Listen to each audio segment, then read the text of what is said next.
Me han pedido que hable sobre la concentración de medios y voy a poner las cosas en el contexto en el cual esta charla es, no sé si llamarla interesante, pero por lo menos pertinente para el Perú.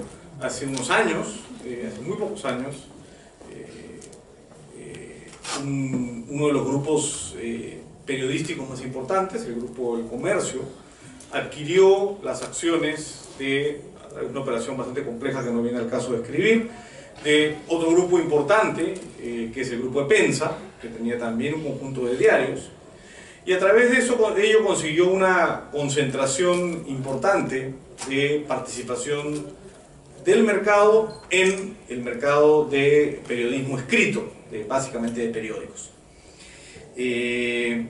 Lo interesante, y eso es los dos temas que voy a abordar, es que este caso resucitó una larga discusión sobre una característica particular en el mercado peruano y en el sistema legal peruano, y que tiene mucho que ver con el caso. Perú es un país que hizo varias reformas en los años 90. Entre esas reformas aprobó una legislación antimonopolios, pero curiosamente, y a diferencia de lo que ha ocurrido con la gran mayoría de países en Latinoamérica y en el mundo, no aprobó, no incorporó lo que se llama un control de fusiones o control de estructuras. ¿Esto qué quiere decir? Que en el Perú, si tú compras una empresa dentro del mismo mercado en el que estás, no importa el tamaño de la compra, no estás sujeto a un control previo por parte del Estado para validar o no si la operación afecta o no afecta a la competencia. Esta diferencia, que es particular de Perú y de algunos pocos países, se reavivó durante varias etapas de la historia del Perú, pero se reavivó particularmente cuando se dio esta operación de compra, porque surgió toda una discusión sobre por qué no teníamos un control que hubiera evitado que efectivamente se produzca esta concentración. Alegando de que esta concentración era un atentado contra la libre competencia y alegando, en segundo plano además, que la Constitución peruana tiene una norma específica referida a la concentración de medios y dice que estos no pueden ser monopolizados o no pueden ser objeto de acaparamiento, así es como dice la Constitución, y que en consecuencia esto también no tenía que ver solo con la competencia en el mercado, sino con la protección de valores democráticos como la libertad de expresión, y que al concentrarse los medios se generaba un problema de libertad de expresión, porque ahora quien controlaba los medios iba a controlar el debate público y como consecuencia de eso se iba a generar un problema. Lo que vamos a trabajar ahora en los minutos que tengo con ustedes es los dos temas. Uno, es necesario que haya controles previos en economías abiertas que controlen el tamaño de las empresas, y en segundo lugar es, en este caso concreto, en el mercado de medios y un atentado, un riesgo contra la libertad de expresión, lo que ocurrió en el Perú, y en general se necesita algún tipo de control particular para la prensa. Esto es bien interesante porque en muchos países, Argentina, Venezuela y en varios países de la región, la discusión de los medios y el acaparamiento de medios ha sido invocado varias veces, curiosamente, usualmente, por el propio Estado, alegando que se pone en riesgo la libertad de expresión, cuando usualmente el mayor enemigo de la libertad de expresión ha sido siempre el propio Estado. Bien, quiero comenzar, para los aficionados al cine, hablándoles de Pre-Crime. ¿Qué cosa es Pre-Crime?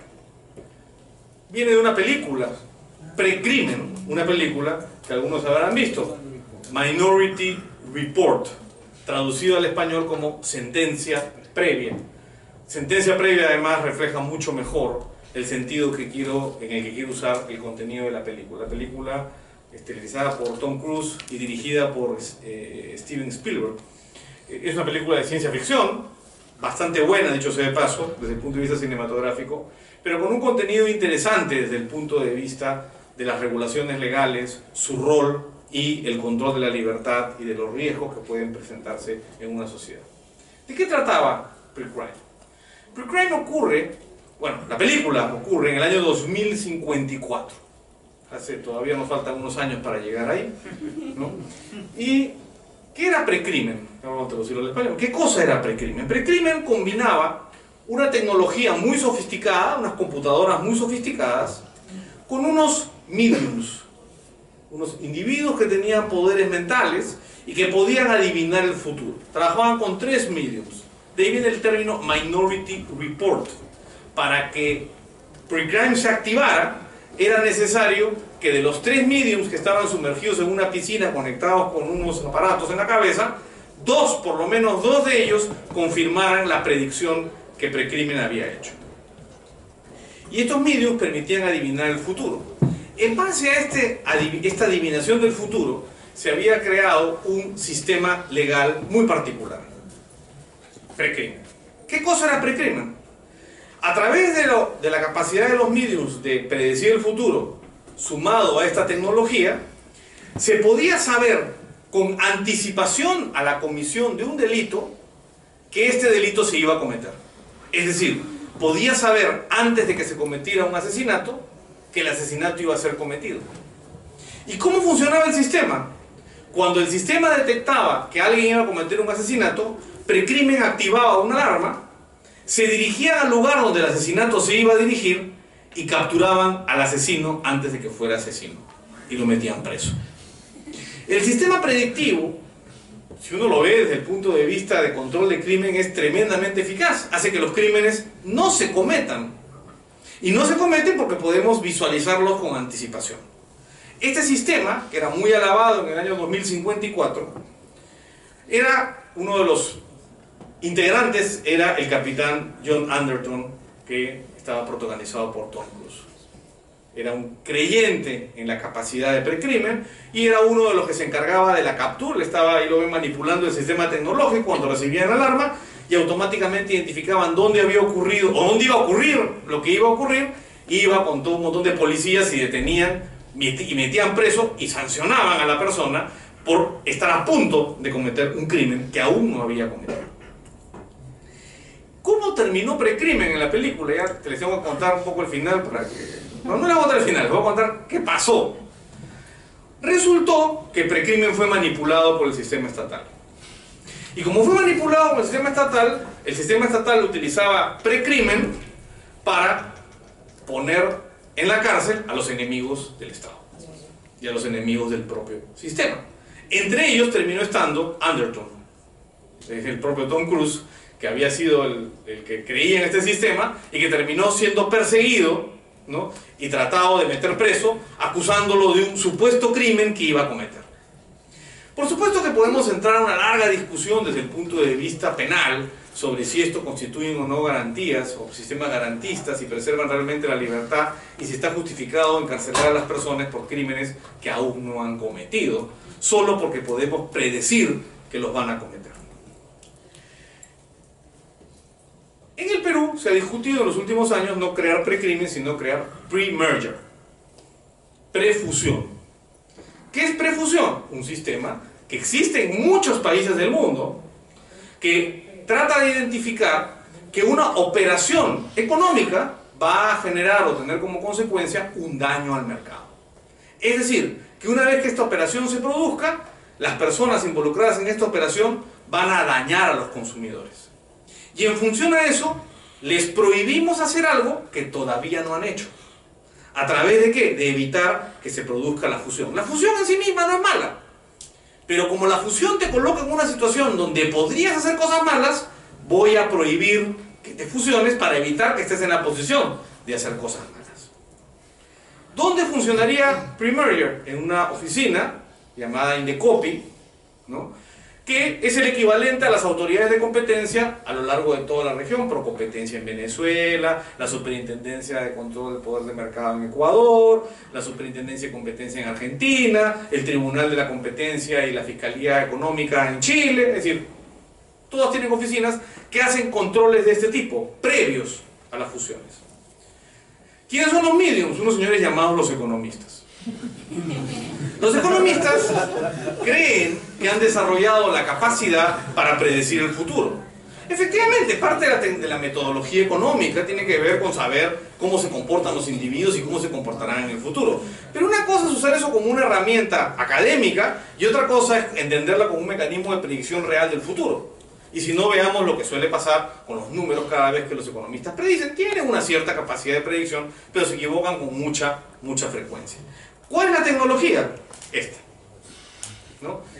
Cálculos, econometría, cálculos numéricos, regresiones, etcétera, mecanismos que han ido desarrollándose, creados además por los economistas neoclásicos, de los clásicos y luego por los neoclásicos, y luego utilizadas muy bien por muchos sistemas en el mundo, particularmente sistemas de economía planificada. El sistema soviético utilizaba todas estas herramientas para tratar de predecir la demanda agregada, de decir cuánto había que producir y no preocuparse de los mercados y de las ofertas y las demandas porque no resultaban necesarias. Bueno, las herramientas que estos medios van a utilizar son estas. Van a predecir el futuro utilizando estos mecanismos y a través de ellos saber si una fusión va a llevar a que se cometa un crimen. Ricardo Lago, un economista español, pero que tiene mucho vínculo con el Perú, decía: los resultados de la econometría son como la salchicha. En realidad está parafraseando a Bismarck, que también utilizó una misma frase. Es mejor no saber cómo se han procesado. Y la verdad, mi experiencia con los economistas haciendo regresiones y utilizando econometría es bastante similar, y yo comparto plenamente esta opinión. Cambias una variable y todo el resultado cambió. Usando la misma data, tú puedes llegar a conclusiones radicalmente distintas cambiando un presupuesto. Bien. Y cometes errores, ¿no? Y puedes cometer serios errores de predicción de lo que puede ocurrir, si es que tu metodología se basa en la adivinación del futuro. Como funciona el sistema de control de fusiones es a través de un mecanismo de control previo. Es decir, crea una barrera y establece un pasaje donde un funcionario o conjunto de funcionarios públicos que utilizan esta tecnología y utilizan este tipo de mediums, deciden quiénes pueden pasar a la siguiente etapa y quiénes pueden desarrollar una fusión. Y en el Perú hemos tenido no solo el caso de la concentración de medios, del que vamos a hablar en unos momentos, sino también vamos a hablar del mercado de cervezas, del mercado de cemento, de varios mercados, del mercado de telecomunicaciones, donde se ha discutido, y en todo el mundo se han discutido, fusiones de todo tipo, de aviación, sistemas informáticos, etcétera, donde los funcionarios toman la decisión de qué tamaño deben ser las empresas, a través de un mecanismo ajeno al mercado, utilizando herramientas económicas como las que hemos descrito. Y en el fondo es un sistema de adivinación del futuro. Utilizan una bola de cristal para adivinar el futuro. Es muy parecido. Imagínense, bueno, cuando uno se va a casar, tiene que hacer algunos trámites sencillos, ¿no es cierto? Y esos trámites sencillos, en general, no llevan una evaluación sobre la posibilidad de que el matrimonio tenga éxito o fracaso, ni sobre las consecuencias que el matrimonio tendrá, por ejemplo, en los hijos. A uno no lo evalúan y le hacen análisis psicológicos para determinar si va a maltratar a sus hijos. Simplemente, en ejercicio de su libertad, la gente se casa. Y si maltratas a tus hijos, bueno, en ese caso se aplica un control ex post, cometerás un delito y serás sancionado. Pero no te prohíben casarte, ni te imponen sanciones previas al matrimonio, asumiendo que algún día vas a poder cometer un acto indebido. Y cuando uno se casa, efectivamente puede pasar esto. Y también puede pasar esto. Y la verdad, ni siquiera las personas que se casan saben lo que van a pasar. Nadie lo sabe. El ejercicio de la libertad significa asumir que hay riesgos en el futuro de que lo que hagamos con libertad no nos guste. Y hay el riesgo también de que no, bueno, la ventaja eventual de que nos guste. Y la ventaja en que no estamos ni en que nos guste ni nos disguste, sino que estemos en un punto medio. Pensar en que porque existen algunos riesgos para ciertas personas como consecuencia del matrimonio, que los hay, efectivamente los hay, justificaría la revisión previa para la aprobación del matrimonio, conllevaría a una limitación injustificada de la libertad. En todo caso, sanciona aquellos actos que se cometan después, cuando se cometan esos actos, y finalmente impone las sanciones cuando tiene certeza de que eso ocurrió, pero no cree sistemas de adivinación. Esta es una frase de Edward Denning. Edward Denning, esta frase la han recogido muchas veces en carteles y se usa mucho en oficinas públicas en Estados Unidos y en universidades. Cuelgan este cartelito. ¿Y por qué cuelgan este cartelito?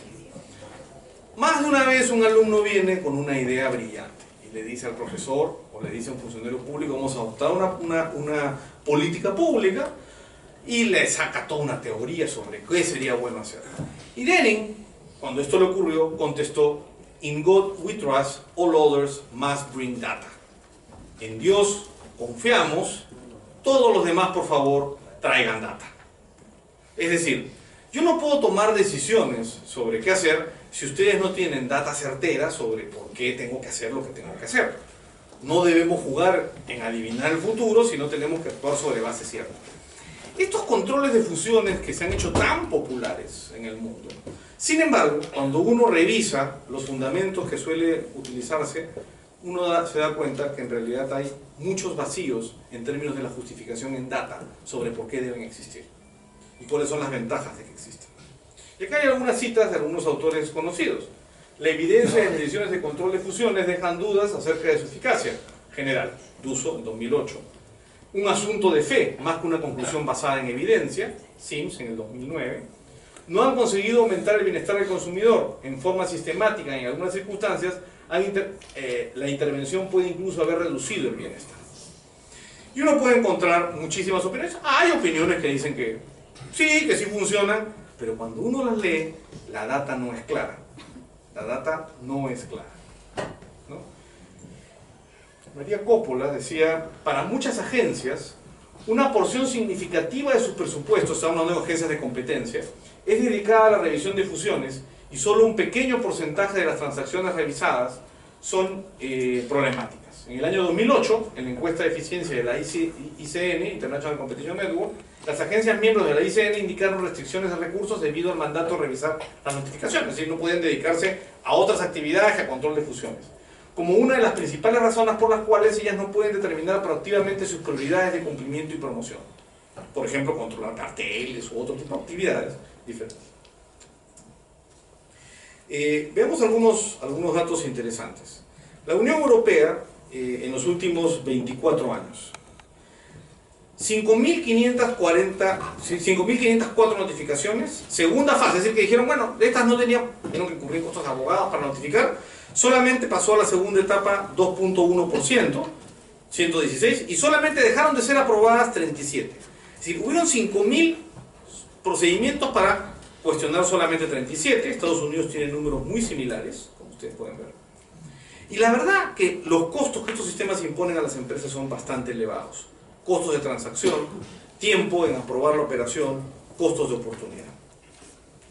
Y claro, ¿quiénes son los que más ganan? Los abogados, nosotros, ¿no? Tenemos muchísimo negocio en atender estos procedimientos que son costosos, ¿no? Y que la verdad, como vamos a ver, no tienen mayor efecto. Y esto es lo que decía hace un momento. Si ustedes ven esos números, la línea apuntada abajo son lo que hacen las agencias de competencia en control de otro tipo de actividades. Y la arriba son controles de fusiones. Miren la cantidad de procedimientos. En el caso de México, 5 veces de recursos.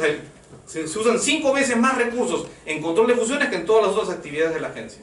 Y en Brasil, 22 veces, ¿no?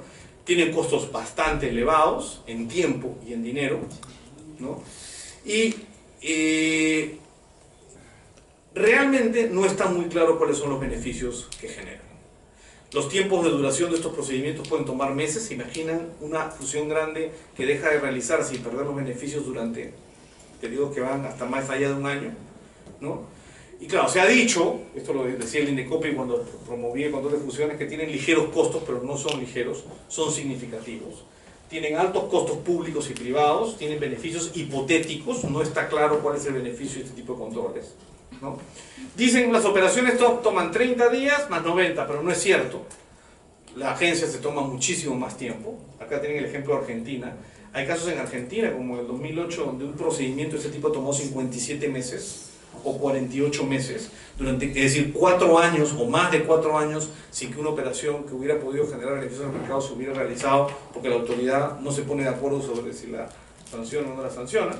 Aquí tienen una identificación de los 92 países que tienen controles de fusiones, cada uno está marcado con un punto rojo. Y sí, efectivamente es una moda, ¿no? Es una moda que está muy difundida y que busca que haya controles de este tipo, ¿no? Tienen altos riesgos, sin embargo. Primero, yo no sé de dónde siempre sale la idea que el Estado es defensor de la competencia cuando el Estado usualmente es el principal limitante de la competencia. De la misma manera como el Estado se le pone como defensor de la libertad de expresión cuando suele ser el que usualmente reduce la libertad de expresión, ¿no? Y entonces uno ve, en el Perú hay una excepción. En el Perú sí hay un control de fusiones en el sector eléctrico. Y a mí no me van a contar esta historia porque yo estuve sentado en la oficina del ministerio donde esto se discutió. Y vinieron un día a decirnos que había que prohibir todas las fusiones en el sector eléctrico que superaran el 15%. Y cuando yo le dije, ¿por qué el 15%? Y la respuesta fue muy sencilla. Porque los chilenos ya han comprado demasiado. Es decir, esto no tenía nada, así me lo dijeron, ¿no? O sea, esto es literal. Los chilenos han comprado demasiado. Es decir, el sistema de fusiones que existe en el Perú se creó para controlar a los chilenos. Era un tema totalmente político, no tenía nada que hacer con ninguna lógica de eficiencia, ¿no? De hecho, cuando uno ve todo lo que ha ocurrido en los últimos años, uno descubre que en realidad esas operaciones no tienen mayor control. Miren, nunca se ha prohibido una fusión eléctrica, solo se le ha condicionado. Y se le ha puesto condiciones para la fusión. Ya. Lo que ven arriba es la predicción que hizo el Indecopi, de cómo se iban a mover los precios y cómo se iba a mover el mercado. Lo que ven abajo es lo que ocurrió en realidad. Es decir, es totalmente distinto. No sé, tan es así que las restricciones nunca se pudieron aplicar.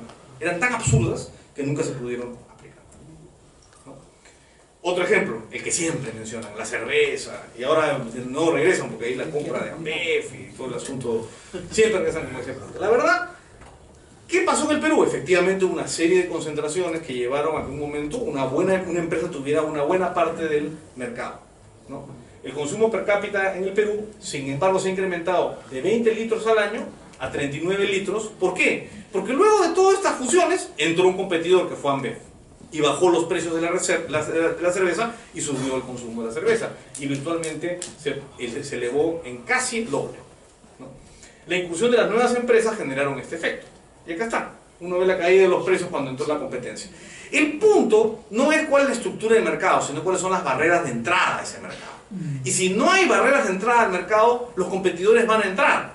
De hecho, cuando uno habla con la gente de Ambev, ¿por qué decidieron entrar? Es porque el Estado decidió cambiar el régimen tributario y el cambiar el régimen tributario permitió la entrada. Quien había creado la barrera había sido el Estado, ¿viste? Porque además hay una cosa que es bien lógica, ¿no? Si yo soy de izquierda y alguien compra todos los diarios de derecha y los hace de derecha, hay un mercado potencial para la gente que piensa como en la izquierda y quiere leer en algún sitio. Y yo haría un muy buen negocio si vendiera algo de izquierda. De hecho, lo que uno encuentra es que dentro de grupos empresariales existen medios que tienen diversas posiciones. ¿Por qué? Porque el negocio de ellos es brindar la información que los consumidores quieren, no necesariamente querer imponer ciertas ideas a los consumidores. Porque lo que termina, sino convirtiéndose el sistema de control del Estado de estos mecanismos es esto. El Estado se comienza a controlar. Ahí sí es un problema y ahí sí estamos. Y como decía Zaratrusta, en la duda, abstente. Y aplicar precrimen a los sistemas de control de información me parece tremendamente peligroso. Muchísimas gracias.